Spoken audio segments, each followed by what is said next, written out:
That video yesterday, crossing out Lake Ontario and writing Lake America, it's been seen by about 30 million people, maybe more, across all the social media platforms. What message are you sending to Canada with this move today, and why was this such an important thing for you to do? It's an interesting question. No message. As you know, Canada's been ripping us off for a long time on trade, very sadly. Even the military, you know, we defend Canada for nothing. We don't get anything. They don't pay us to defend Canada, but we defend Canada. And they understand that. As an example, we bought icebreakers. They'd like to use them. We have 11 brand new icebreakers coming in. They'd like to use the icebreakers. They don't pay for anything. And they want to be treated like a state, but they're not a state. But they want to be treated like they're a state. And so we just can't do that anymore. We lose on average over the last 15 years, $60 billion a year carrying Canada. So we just can't do it anymore. We love the people of Canada.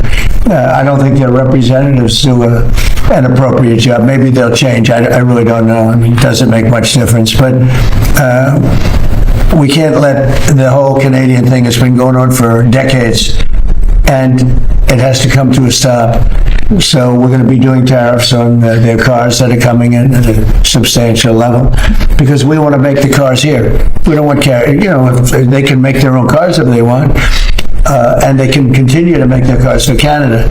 But we don't want them to make cars for the United States of America. It's very simple. Likewise, many other products. So the lake change, Lake of America, was something I've been thinking about for a long time, actually.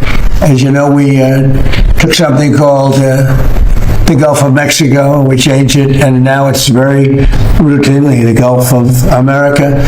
So if you think about it, we have a Gulf and we have a lake. Now all we need is an ocean. So maybe we'll have to change the name of the Atlantic and or the Pacific. Maybe we'll change them both. I'm doing things like this towards America's allies instead of doing things that target adversaries. The Canadian officials have treated us very badly. They're nasty people. They charge our farmers 400% tariffs. They've been doing it for a long time. And I had them figured out in my first term, and I did some pretty strong things and had it getting pretty good. And then the election was rigged, and now I'm coming back and doing it the way and finishing the job. But they treat us very badly. Canada treats us very badly. I would say that of all countries, as you know, we have President Xi coming in a couple of weeks. We deal with a lot of people, and people oftentimes, they'll ask me, who's the worst to deal with on trade? And I said, that's easy, Canada. They are the worst to trade, and they feel entitled, and just we can't have that. Mr. President.